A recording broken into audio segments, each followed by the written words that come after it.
Wow. There's a story making its way across the internet of a potential gang rape that occurred in New York City.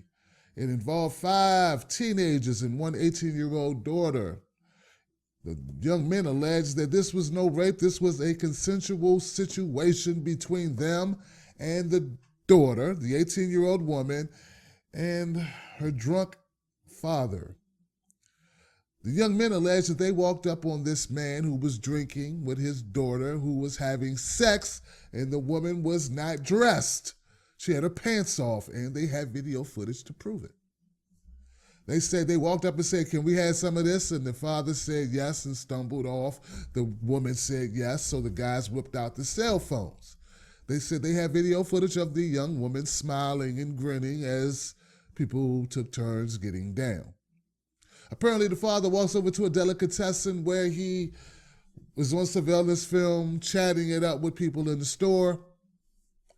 Father says that he comes back over and tries to get the guys to leave the girl alone, and one of the boys shows a gun, and then he leaves, and he goes and gets a security guard at a nearby housing location or something.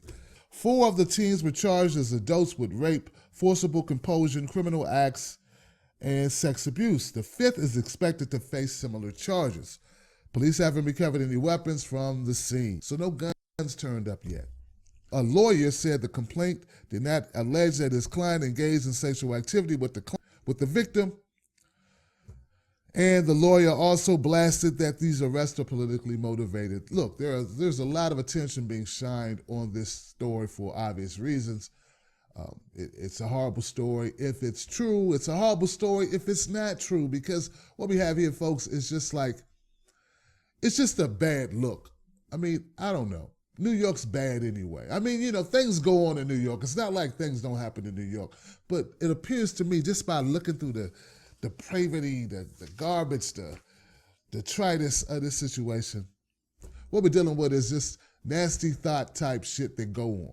Right? We got a father drunk, and I would like to see the DNA evidence to determine if dad is actually banging out his daughter. If you are, sir, you're going to jail. No amount of staggering or sharing of liquor is going to save you from that. That's what we want the rape kit for. Now, if these young men did rape this woman and she was not able to give consent, well, then we have another issue, and these young men's lives will be forever changed due to it. But at the end of the day, what looks bad? This community looks bad. It looks horrible. I mean, what we're saying is that these guys walked up on a young lady having sex with her dad in a park with no clothes on. Disgusting. So I don't know. It's just horrible no matter how this thing shakes out, okay? This is what we're dealing with. It's one of those stories that makes you just want to say, you know what, I just throw everybody in jail. But they must sort it out, so that's what they're doing now to some extent. But what I'm also noticing is that local politicians, like the lawyer said, are jumping in front of cameras, getting their moment to say, look how disgusting these teens are, look how disgusting this neighborhood is. Hey, it's a layup if you're a civil activist or a community type activist to jump in front of this issue and look like a good guy.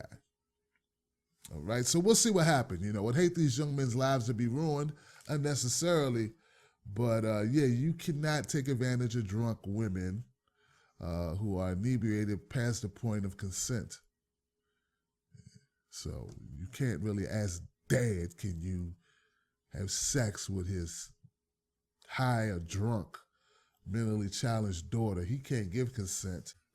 She's not property.